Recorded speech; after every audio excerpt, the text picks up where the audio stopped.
Hi all, hope you're doing really well. So it looks like I need to do a bit of a rant.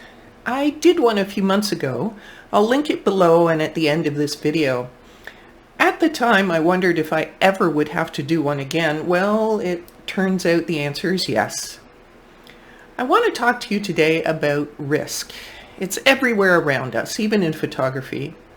With my interest in landscape photography, I'm exposed to weather risks, terrain risks, nature risks, and even possible injury from just carrying heavy gear. There are other risks in photography too.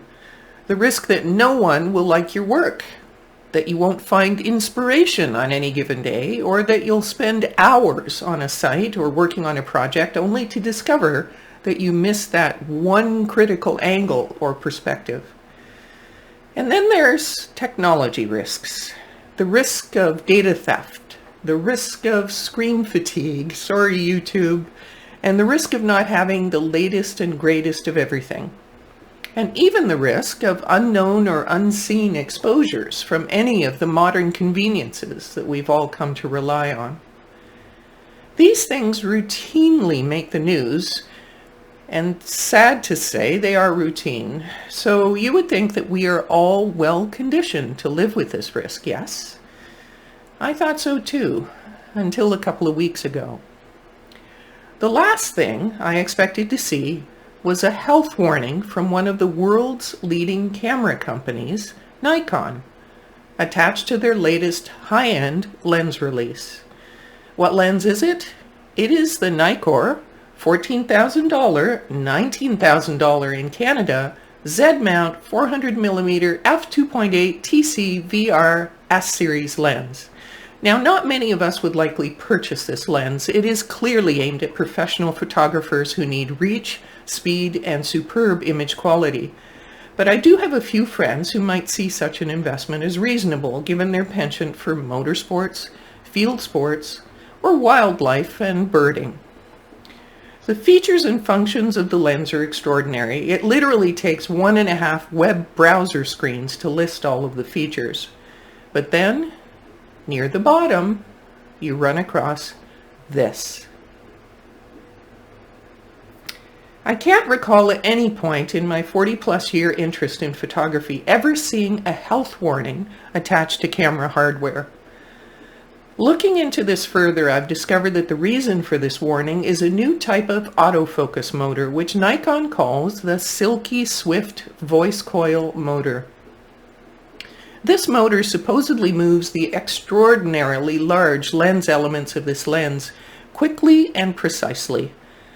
But the drawback, listed in the footnotes of Nikon's press release, is that, I quote, "The voice coil motor is a motor in which a coil reciprocates in a strong magnetic field created by a strong magnet. Those of us with pacemakers or other electrically sensitive medical equipment should avoid being anywhere near it." Interestingly, this technology is itself not new. Many other devices use voice coil motors, including, the iPhones in our pockets today. It was originally patented for speaker systems in 1925, hence the reference to voice. It was also patented for use in hard disk drives for computers in 1965.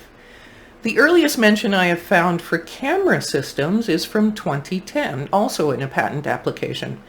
So we have been living with this technology for almost a century. And the use of magnets in general has exploded everywhere. They are in our clothing, our watch bands, even in my camera gloves, my camera strap, and my camera bag. Strange that none of those come with a similar warning. In fact, Nikon's other lenses in this class also use a magnetically driven motor, this time called a silent wave motor. Strange again that these also did not need a health warning. So why the warning now? It's because Nikon has crossed a line.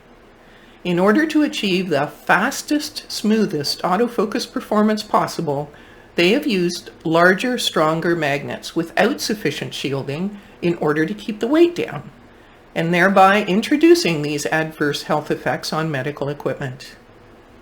In designing it this way, they basically said that performance is more important than safety.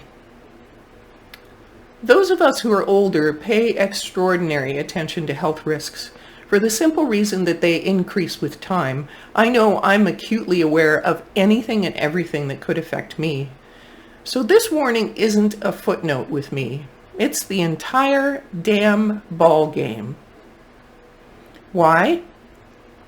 Because I could argue that the exact target audience for this new product from Nikon is in fact the older, affluent photographer looking for a high-end lens for the purposes that I've already mentioned. We need lighter, faster equipment to compensate for our aging abilities. But we are also more likely than not to have the exact health risks listed here. That we would have to consider these health risks before making this purchase is absolutely ridiculous. So when does technology go too far? I would argue that it's when the consumer has to do exactly what we have to do here. Evaluate the present and the future risk of using a product before buying it. Some of you might argue that we already accept that risk. I talked about all the ways we accept risk at the beginning of this piece. So maybe I should just get over it, right? I do agree that we have become far too conditioned to accept these invisible risks, but that's another story for another day. When a camera store might have to begin segregating its product offerings to ensure that no customer physically comes near the wrong ones, I have to draw the line. There are talented engineers at Nikon who produce great products. So, this message is for you. Give your heads a shake. Go back to the drawing board and figure out how to achieve acceptable performance in this lens in a fully shielded enclosure. NASA just sent an origami telescope into space that unfolded itself in more than 1,000 complex operations. Surely you can figure out how to give us a product that we don't have to perform a risk analysis on before buying it, or that we have to store away from loved ones who might have an implanted medical device. One last comment. It scares me that Nikon felt it necessary to produce any product that poses a health risk to some potential customers simply in order to achieve a level of performance that it deemed attractive to those same customers. All manufacturers balance risk and reward. Sorry, Nikon, but you got it wrong here. It's also scary to me that none of the reviewers who have commented on this lens have mentioned this issue so far. Now, I grant you the lens isn't available yet, so doing a deep dive isn't possible. And yet, in contrast, they fell all over themselves, noting that the Canon EOS R5 overheats and stops working in certain modes. Again, technology seems to be more important than safety. To me, that means we have gone too far in competing for customers. We have gone too far in pushing customer desire for better, faster, further technology, all at the expense of other considerations. Really, people?